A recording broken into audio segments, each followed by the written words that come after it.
Hello everybody and welcome to this short installation video for our Shadowdog ceiling roses. All our roses are made from sustainably sourced whitewood and come stained and finished in fine furniture wax, leaving the character of the wood on show.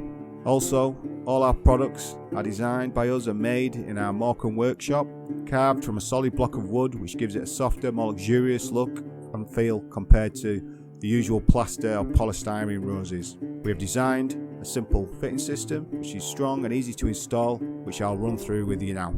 Things you'll need before you start: you're going to need your fixings, a marking tool, which could be a pencil or a marker, screwdriver or electric screwdriver, a spanner which is 10mm or an adjustable spanner. It's not necessary, but a spare pair of eyes and hands is always handy as well to get your alignments correct and just from a safety standpoint. The fixings you can use, there's a multitude.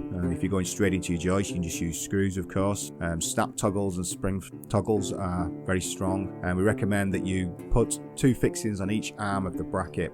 If you're using a ceiling rose which is more than 1 meter in diameter, we recommend that you put 3. To install the ceiling rose, remove the current light fixture and clean the area where the rose will be located thoroughly.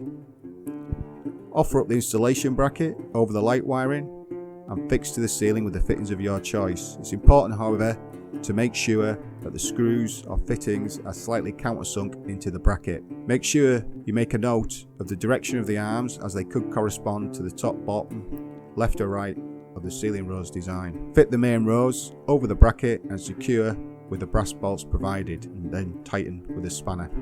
That concludes this installation video. Be sure to check our website for any news and information on our products and services, and thank you for watching.